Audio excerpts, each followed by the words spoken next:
Good evening friends, study B Sangeeta channel में आपका हार्दिक स्वागत है। आज हम बीएड एंट्रांस का प्रीवियस क्वेश्चन पेपर जो है वो डिस्कस करेंगे। उसमें भी जो जीके पार्ट है वही आज हम सॉल्व करेंगे, ठीक है। तो इसमें जो फर्स्ट क्वेश्चन है, यशवंत सिंह परमार का कार्यकाल कितने वर्ष का था। तो क्वेश्चन इन्होंने वर्ष में पूछा है बट आंसर जो है वो डेज में दिया है। तो इसमें जो डेज हैं वो रहेंगे हमारे 1699 डेज, यानी कि हम बोल सकते हैं कि अप्रोक्सीमेटली जो है 4 ईयर्स और 8 मंथ के लगभग जो है इनका कार्यकाल रहा है। अब इसी में सेकंड क्वेश्चन है, हिमाचल प्रदेश की सबसे लंबी नदी कौन सी है। तो हिमाचल प्रदेश की जो सबसे लंबी नदी है वो है सतलुज नदी, ठीक है। और हिमाचल प्रदेश में कुल कितनी नदियां हैं, तो हिमाचल प्रदेश में कुल 5 नदियां हैं। कौन कौन सी हैं? एक है हमारी सतलुज, ब्यास, रावी, चिनाब, यमुना, ठीक है। अब इनसे रिलेटेड क्वेश्चन जो हैं वो भी कई बार एग्जाम में पूछे जाते हैं। जैसे कि पूछ सकते हैं कि सतलुज का वैदिक नाम क्या है। तो सतलुज का वैदिक नाम है शतुद्री, ये वैदिक नाम है। अब सतलुज का संस्कृत नाम क्या है, तो सतलुज का संस्कृत नाम है शतुद्र, ठीक है। संस्कृत नाम है शतुद्र। आगे है ब्यास, ब्यास का वैदिक नाम क्या है? अर्जिकिया, और संस्कृत नाम है विपाशा। रावी नदी का वैदिक नाम है पुरुषनी, और संस्कृत नाम है, रावी नदी का संस्कृत नाम है इरावती। सेकंड है चिनाब, चिनाब नदी का जो वैदिक नाम है वो है आस्किनी,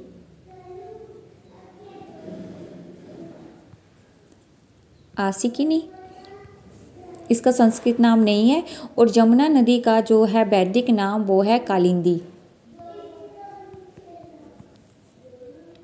ठीक है। कई बार जो क्वेश्चन है वो इन नदियों के वैदिक और संस्कृत नाम भी पूछे जाते हैं, इसलिए वो भी आपको जो है पता होने चाहिए।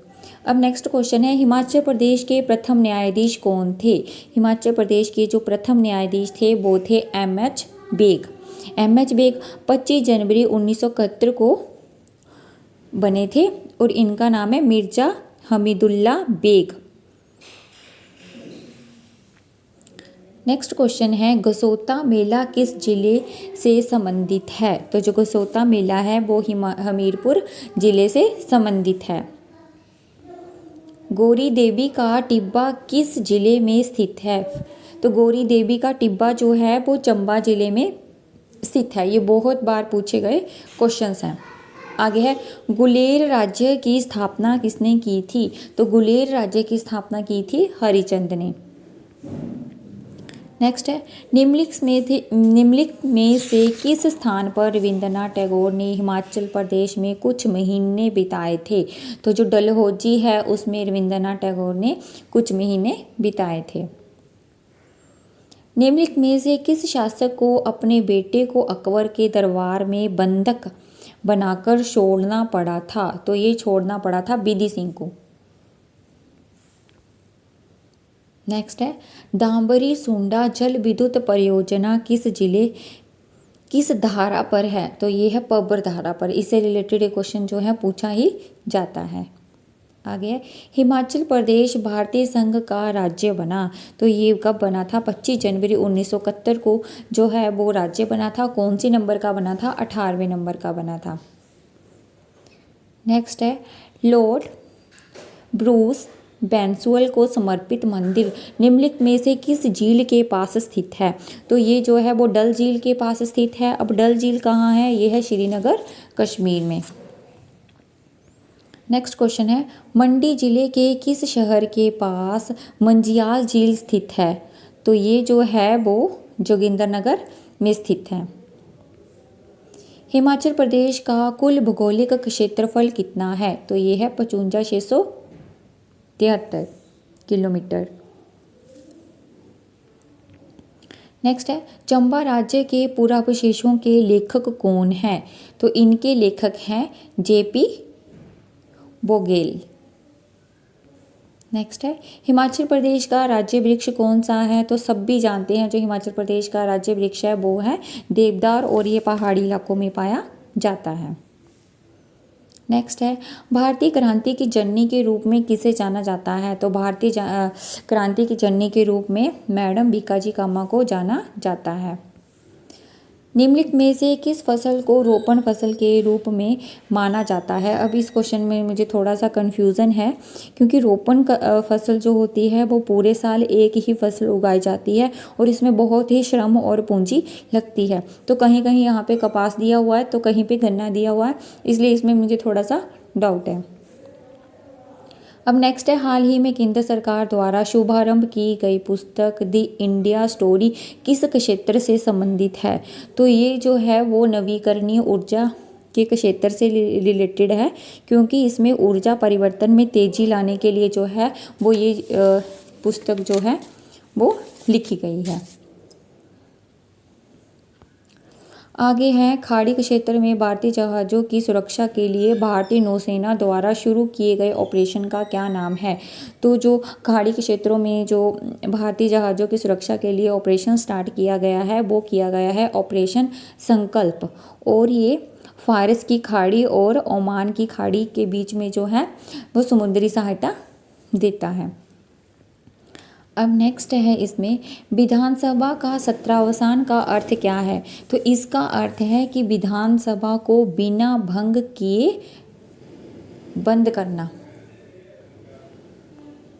अब इसी में नेक्स्ट है निम्नलिखित में से कौन सा एक उत्तक है? तो जो रक्त है वो एक उत्तक है क्योंकि ये एक तरल है। नेक्स्ट है ब्रह्मांड में पदार्थ का सबसे प्रचुर रूप क्या है?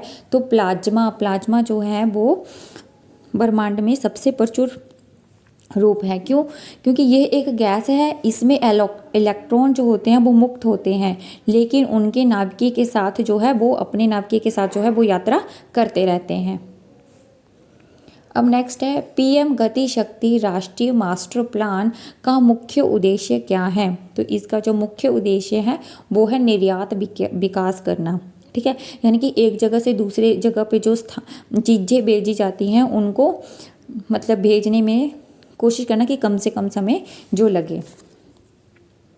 ठीक है, तो अब आगे हैं भारतीय सांस्कृतिक संबंध परिषद किस केंद्रीय मंत्रालय के तहत जो है वो काम करता है?